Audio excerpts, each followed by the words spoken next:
Ta parole est une lampe à mes pieds, une lumière sur mon sentier. Psaume 119, verset 105. La méditation.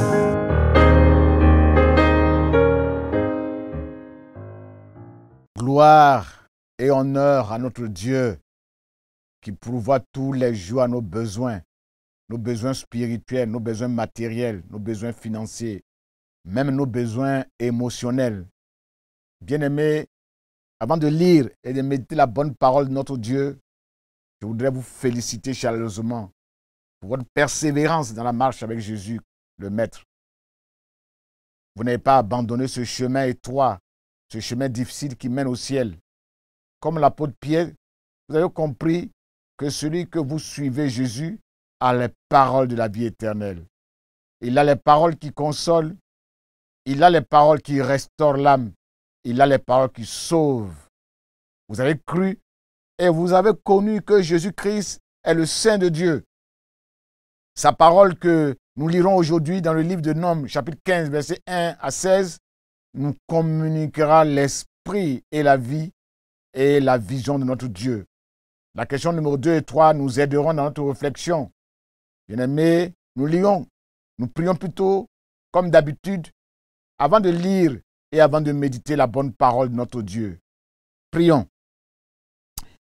Notre Dieu, notre Père, nous te bénissons pour la force que tu nous donnes chaque jour de nous approcher de toi pour méditer ta parole, ta bonne parole. Maintenant, nous voici encore devant cette parole. Aide-nous par ton esprit à la comprendre. Aide-nous par ton esprit à comprendre l'amour que tu nous témoignes en nous donnant chaque jour ce dont nous avons besoin sur le plan spirituel. Donne-nous en retour d'être reconnaissants et de pouvoir t'apporter des offrandes d'action de grâce pour tout ce que tu fais pour nous, de nous sacrifier pour la cause de Jésus, d'honorer ton nom par une vie de sainteté et de pureté. Bénis ta parole au nom de Jésus. Amen. Bien-aimés, nous lisons le texte qui nous a été proposé dans Nombres chapitre 15, verset 1 au verset 16. L'Éternel s'adressa à Moïse en ces termes.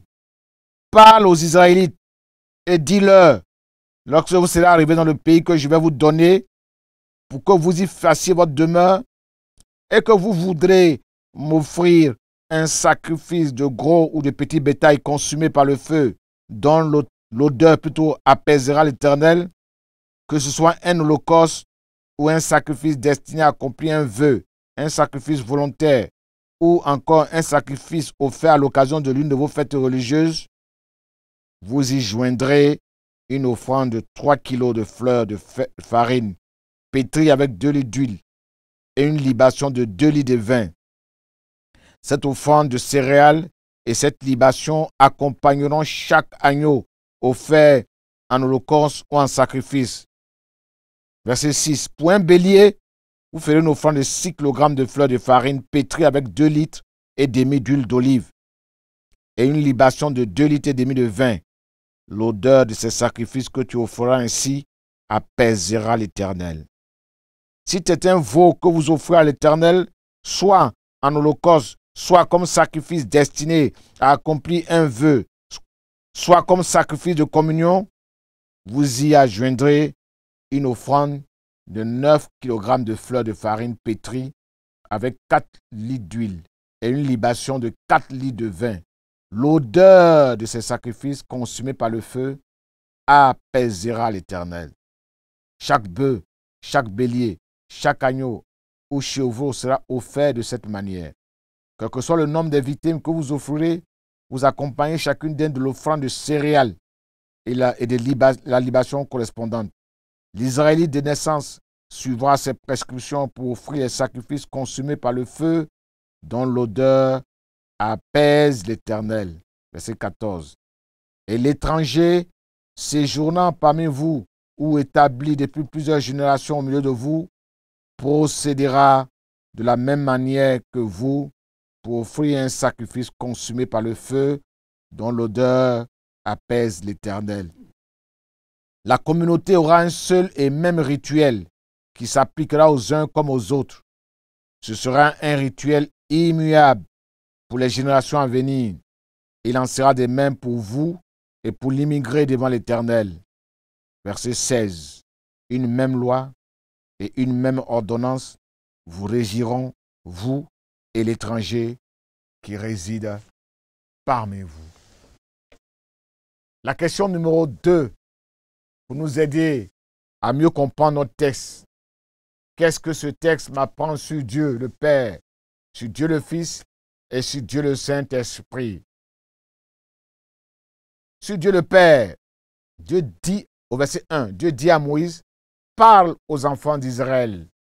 Je vais vous donner un pays pour y demeurer. Dieu se présente à nous comme le Dieu qui parle à ses enfants. Le Dieu d'amour qui ouvre pour ses enfants des portes de sortie honorables. Après les murmures, après les pleurs, Dieu offre à ses enfants des perspectives nouvelles, des perspectives heureuses, promesses de réhabilitation, promesses de communion avec le Père, promesses d'un nouveau pays, d'une demeure, d'un lieu de repos. Dieu se présente à nous dans ce verset 1 comme le Dieu des détails, le Dieu de la perfection, qui donne des précisions sur les éléments qui doivent servir à son adoration. Sacrifice de gros ou de petits bétail, offrande de 3 kilos de fleurs de farine, pétrie avec 2 litres d'huile et 2 litres de vin, offrande de céréales et de libations, avec 2 litres et demi d'huile, 6 kilos de fleurs de farine, avec 2 litres et demi de vin. Verset 15. La communauté aura un seul et même rituel qui s'appliquera aux uns comme aux autres de génération en génération. Notre Dieu bien-aimé est un Dieu qui est bon, est un Dieu qui est juste. C'est le Dieu qui facilite la vie à ses enfants. Dieu, pour l'adorer, ne nous demande pas l'impossible, des choses compliquées, exorbitantes, des milliards de francs CFA. Il nous demande ce qui est possible, ce que nous avons. Il ne nous demande pas de l'adorer avec ce que nous n'avons pas. C'est le Dieu aussi qui se soucie des générations futures. Il pense à eux et il leur prescrit les mêmes rituels. Au verset 2, lorsque vous serez arrivés dans le pays que je vais vous donner pour demeure, Dieu se présente à nous comme le Dieu qui donne un héritage, un territoire à son peuple. C'est le Dieu des promesses, le Dieu des grâces. Hébreux 3, verset 19, Hébreux 4, 2 à 11. Dans ces versets, Dieu promet que ceux qui acceptent de lui obéir et de lui faire confiance entreront dans son repos, dans un pays de repos. Et cette promesse reste encore valable aujourd'hui. Verset 10. L'odeur de sacrifice consumé par le feu apaise l'Éternel. Verset 14 à 16. Une même loi, le même rituel pour les étrangers, les immigrés établis parmi vous. Le Dieu qui ne fait exception de personne, qui ne fait pas de différence entre les étrangers et les Israélites. Dieu se soucie du bien-être spirituel des étrangers. La grâce de Dieu, l'œuvre de rédemption de la croix s'étend à tous les êtres humains au-delà d'Israël. Romains 11 dit qu'Israël a bronché. Et Dieu fait désormais grâce à tous les hommes, à toutes les femmes, issus de toutes les nations, d'avoir une communion avec lui. Le sacrifice de Jésus, offert par Dieu, a une portée universelle. Dieu offre à tous les hommes de s'approcher de lui, avoir une communion avec lui.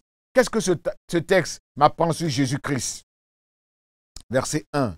Un pays, une demeure, un lieu de repos. Bien-aimé, c'est en Jésus que la grâce de Dieu se déploie pleinement. Il est le don parfait pour nous apporter le repos permanent dont l'homme a besoin, le repos permanent de son âme. Jésus est le seul sacrifice parfait qui produit une odeur agréable, qui plaît à Dieu, qui réjouit le cœur de Dieu. Son sacrifice a eu la capacité d'expier, d'enlever, de nettoyer nos péchés et de nous réconcilier avec le Père, de nous reconnecter avec le Père, la source de la vie. Que votre vie soit réglée par l'amour. Agissez comme le Christ qui vous a tant aimé, qui s'est offert à la croix en sacrifice pour vous, comme une véritable offrande dont le parfum plaît à Dieu. Éphésiens 5, 2.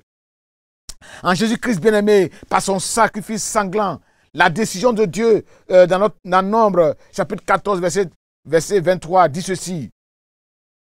Aucun ne verra le pays que j'ai promis. Aucun ne verra le pays que j'ai promis. Mais en Jésus-Christ, cette décision se transforme, bien-aimé. 1. Lorsque vous serez arrivé dans le pays que je vous donne pour demeure, vous m'offrirez un sacrifice. Nombre 15, versets 2 à 3. En Jésus-Christ, vous n'êtes plus condamné à mourir dans le désert, dans la rébellion. Vous êtes maintenant justifié. Vous êtes maintenant appelé à vivre une vie nouvelle, une vie abondante en Jésus, une vie de communion, une vie d'intimité avec Dieu, par Jésus qui est son Fils bien-aimé, une vie de repos. Y a-t-il des exemples à suivre ou à ne pas suivre dans ce texte? La question numéro 2. Exemple à suivre, verset 1. Moïse est toujours bien-aimé dans les bonnes dispositions pour écouter Dieu, pour entendre sa voix et pour recevoir ses ordres, pour recevoir ses instructions et pour les transmettre fidèlement au peuple de Dieu. Il n'est pas distrait, il est attentif, il est en alerte et il fait preuve d'un esprit de réceptivité. Verset 2. Dieu nous montre le chemin de la consécration, le chemin de la communion avec lui. Dieu nous donne une demeure, un lieu de repos. Il nous a tellement aimés qu'il nous a donné son Fils bien-aimé pour nous guérir, pour nous sauver. En retour, que devons-nous faire? C'est d'offrir à Dieu un sacrifice consumé par le feu, un sacrifice volontaire dont l'odeur apaisera l'Éternel. Un sacrifice qui sera comme un culte agréable à Dieu. L'offrande de notre corps comme un sacrifice vivant, saint, qui va plaire à Dieu. C'est un culte spirituel. Romains 12, verset 1. Le culte d'adoration qui plaît à Dieu commence ainsi. Dieu nous donne des bénédictions de grâce. Nous le remercions. Nous l'adorons avec des sacrifices d'action de grâce. Avec des offrandes. Il est content, il est satisfait par l'odeur agréable de notre offrande faite avec un cœur pur. Et en retour, Dieu nous bénit à nouveau. Et le cycle recommence chaque jour, chaque année. Dieu veut que nous imitions les voies de ceux qui offrent des sacrifices volontaires, sans murmure, avec une joie débordante.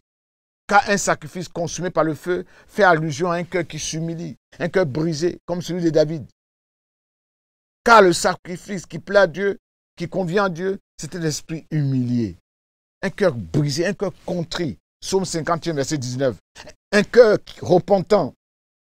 Un cœur qui reconnaît ses fautes. Un cœur qui reconnaît ses iniquités. Éphésiens 5, bien-aimés, nous invite à agir comme Christ, de nous offrir à Dieu comme un sacrifice vivant, un saint. Quand on parle de ce genre de sacrifice, ça englobe tout notre être entier, notre âme, notre corps, notre esprit, notre volonté. Tout cela doit être mis au service du Seigneur, consumé par le feu, travaillé par le feu du Saint-Esprit, pour que cela soit agréable à Dieu. Verset 2. Ce verset énumère les offrandes, les sacrifices qui plaisent à Dieu. Essayons de les comprendre et d'en tirer des exemples à suivre pour nous-mêmes dans notre marche avec lui. Car ces offrandes-là, bien-aimés, font partie intégrante de notre communion avec Dieu. Quand vous serez entrés dans le pays que je vais vous donner, vous ferez des offrandes. Dans la maison de Dieu, dans la communion avec Dieu, on fait des offrandes.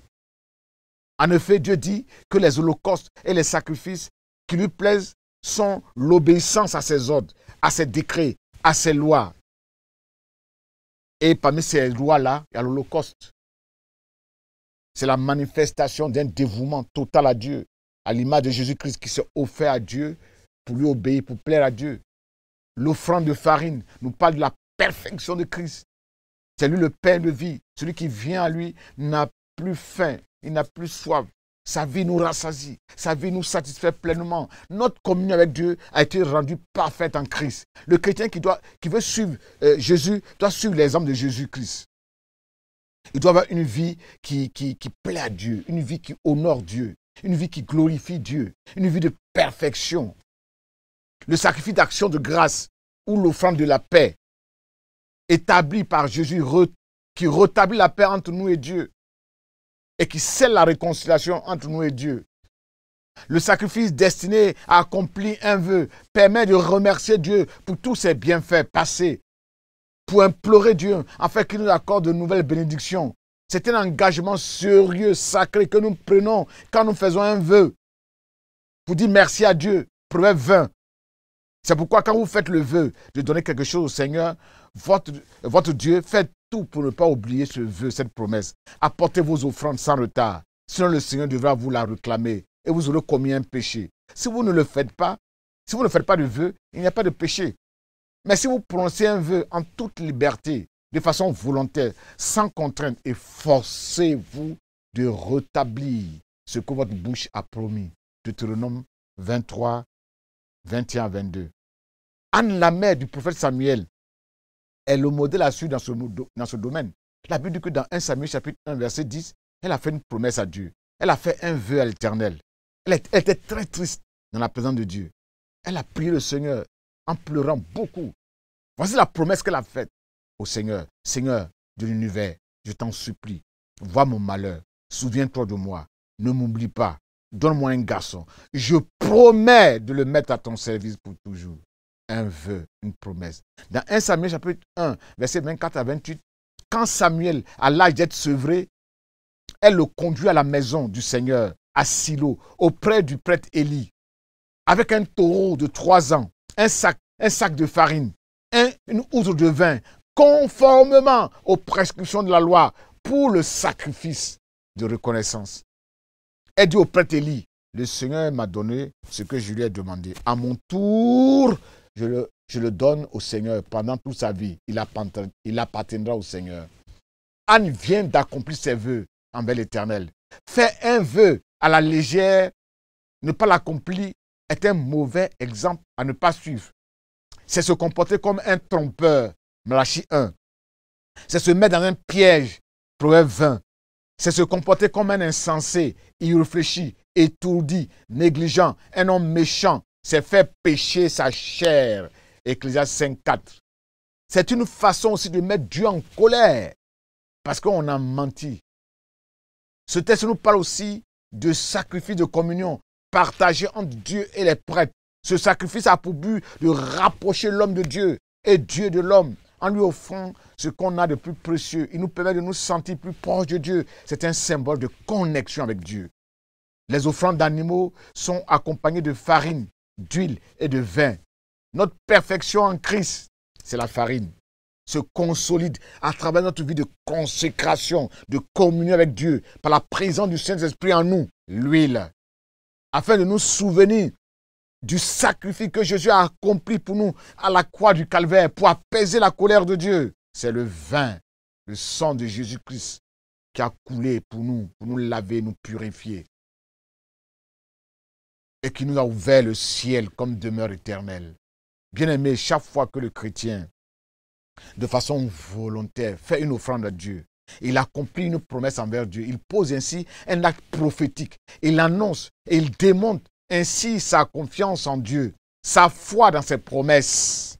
Il se met en communion avec Dieu. Il réactive son alliance avec le Dieu de la provision, Jéhovah Jireh, le Dieu pourvoyeur qui a dit à la veuve, qui l'a rassuré en disant, sois sans crainte. Le pot de farine ne se videra jamais. La jarre d'huile ne se videra jamais jusqu'au jour où l'Éternel fera pleuvoir sur le pays la pluie, la rosée du ciel pour ensemencer encore notre sol, nos affaires, nos activités. 1 Roi 17, verset 13 à 14.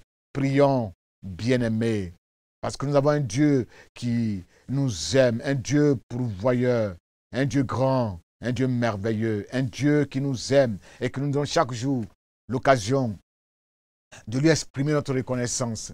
Seigneur, tu as tant fait pour nous. Jésus est mort à la croix du Calvaire pour nous. Il s'est offert un sacrifice pour toi, pour que nous soyons réconciliés avec toi. En retour, donne-nous, Seigneur, de nous sacrifier pour toi, de faire ta volonté, de faire ce qui te plaît, afin que tu sois heureux, de poser des actes qui honorent ton nom, des actes qui glorifient ton nom. Tu nous as donné une demeure, un lieu de repos, le ciel de gloire. Tu allais préparer pour nous une place dans le ciel, pour toutes ces grâces, pour toutes ces bontés. Donne-nous, Seigneur, dans le pays que tu nous as donné, d'être reconnaissant avec toi chaque jour, chaque mois, chaque année, et de te dire merci pour la vie éternelle, pour le pardon de nos péchés, pour la femme que tu nous as donnée, pour le mari que tu nous as donné, pour les enfants que tu nous as donnés, pour le travail que tu nous as donné. Donne-nous d'être reconnaissants. Merci Seigneur, au nom de Jésus. Amen. Ta parole est une lampe à mes pieds, une lumière sur mon sentier. Psaume 119, verset 105. La méditation.